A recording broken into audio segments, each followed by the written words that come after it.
Salut, aujourd'hui on part à Marseille. Je vous propose de retomber en enfance. On va redécouvrir un jouet vieux de 2 siècles. Et le plus étonnant dans cette histoire, c'est que ce jouet a gagné le prix du projet innovant en mars 2012 et le prix du jouet Tendance 2012 au Salon du jouet de Paris.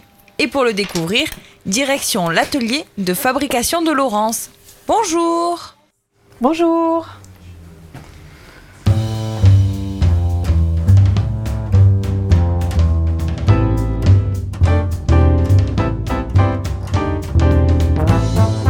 Scénographe de formation, Laurence crée des décors de théâtre.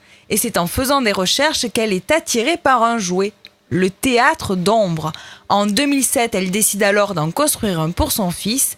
Et c'est à partir de là que débute son histoire. J'ai trouvé une gravure du 19e siècle représentant des enfants jouant à la maison avec un théâtre d'ombre de table. Et donc, voyant que les derniers étaient dans les musées, je me suis amusée à l'époque, donc il y a environ 5 ans, à en faire un pour mon fils. Très vite, elle le commercialise dans toute la France en le vendant sur Internet et dans 15 boutiques spécialisées dans le jeu. D'ailleurs, dans la région, c'est à Aubagne qu'on peut le trouver. Laurence propose 2 modèles, le grand et le petit théâtre, tous deux pensés dans le moindre détail. Ça, c'est le grand modèle en bois. Qui est entièrement réalisé à la main. Il est composé d'un certain nombre de pièces qui s'emboîtent, ça s'emboîte très facilement. Et hop, derrière, voilà, il y a une lampe avec des baguettes, avec des petites pastilles sur les silhouettes.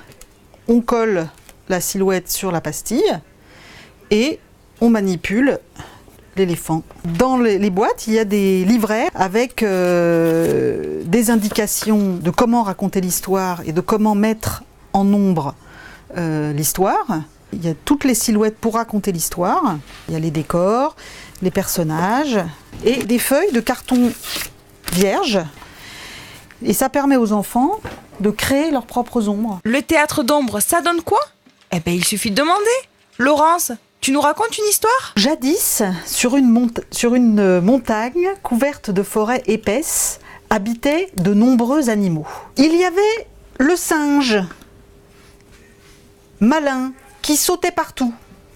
Un jour, arriva dans la montagne un être magique. Et il dit aux animaux: celui d'entre vous qui se sent laid, qu'il me le dise, je peux l'aider à changer d'apparence et le rendre beau. Il vit le paon sur l'arbre et dit: oh, monsieur, monsieur, c'est le paon qui a une vilaine queue. Il a besoin d'un coup de main de la part du magicien. Plic, ploc, plic. Il lui tapote sur sa courte queue. Et le paon, il la remplace par une longue, superbe plume et s'en va. Laurence voulait avec son théâtre d'ombre un moment de partage. Mission réussie. Ça favorise un moment très ludique et très interactif entre les parents, les enfants. Et ça, c'est quelque chose moi, qui me touche beaucoup. Parce que je trouve qu'à l'heure actuelle, c'est des moments qu'on a peu en famille. Les enfants sont souvent seuls devant un écran ou devant la télé. Et là, c'est vrai que la réunion des parents et des enfants autour de ce bel objet, c'est très touchant. Moi, je suis vraiment fan. J'en ai parlé également à une maîtresse, une amie qui est maîtresse, donc pour lui montrer, donc pour ses cours. Je trouve l'utilisation, peut dériver sous plusieurs axes. Et moi, je suis vraiment fan parce que ça laisse place à vraiment beaucoup d'histoire, d'imaginaire et de création en fait. Pour échanger avec son enfant, plus besoin alors de gadgets électroniques ou de jouets surdimensionnés, car il ne faut pas oublier que de raconter une histoire, c'est échanger et partager avec son enfant.